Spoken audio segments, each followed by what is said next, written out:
இப்போ நம்ம தேங்காய் பால் சாதம் செய்ய போகிறோம். அது எப்படி செய்யுதுன்னு பார்க்கலாம். நான் 1.5 டம்ளர் அரிசி, சாப்பாடு அரிசி தான், கழுவி சுத்தம் பண்ணி வச்சுருக்கேன். 1.5 டம்ளர் அரிசி வச்சுருக்கேன். ஒரு முடி தேங்காவை நல்லா நைஸாக அரைச்சி பால் வடிகட்டி பால் எடுத்து வச்சுருக்கேன். ஒரு 4-5 மிளகா வந்து கீரி வச்சுருக்கேன். கொஞ்சோண்டு கொத்தமல்லி, கொஞ்சம் இஞ்சி பொடியாக கட் பண்ணி வச்சுருக்கேன். இலை வச்சுருக்கேன். பட்டை, மராட்டி மொக்கு வச்சுருக்கேன். ஒரு 3 பூண்டு பல் வந்து நறுக்கி வச்சுருக்கேன். வெங்காயம் வந்து நீட்டு வாக்கில் 3 வெங்காயம் கட் பண்ணி வச்சுருக்கேன். தாளிக்கிறதுக்கு கருவேப்பிலை வச்சுருக்கேன். எப்படி செய்யுதுன்னு பார்க்கலாம். இப்போ அந்த சாதத்துக்கு தேவையான எண்ணெய் கொஞ்சமாக தான் ஊற்றிருக்கேன். எண்ணெய் கொஞ்சம் காயிட்டும். இந்த பட்டை, கிராம்பு, இந்த இலைலாம் நம்ம போட்டுக்கலாம்.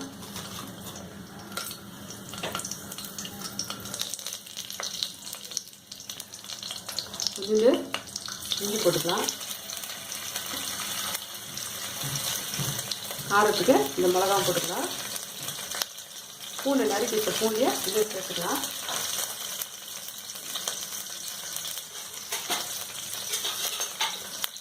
லைட்டாக வதங்கலாம்.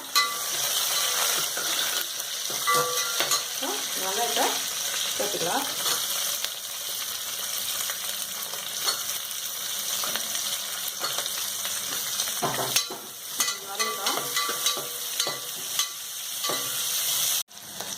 தேங்காய் சாதத்துக்கு உப்பை நம்ம சேர்த்துக்கலாம்.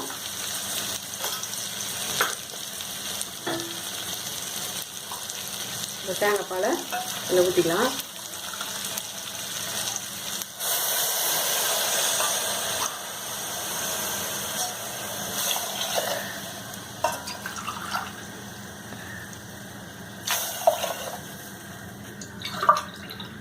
நான் ஒரு 3 டம்ளர் ஊற்றிருக்கேன்.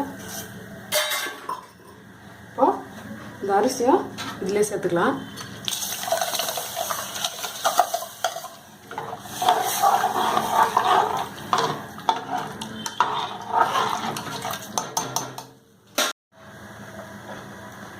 கொஞ்சமாக கருவேப்பிலை போட்டுக்கலாம். கொஞ்சம் கொத்தமல்லி போட்டுக்கலாம். இதே ஒரு 2 விசில் போடலாம்.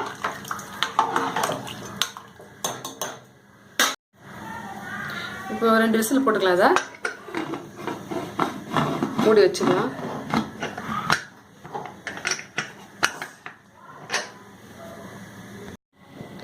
ரெண்டு விசில் வந்துடுச்சு.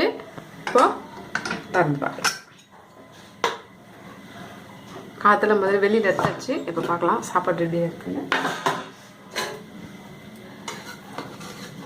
பாருங்கள், நல்லா பழம் வந்துருக்கு சாப்பாடு.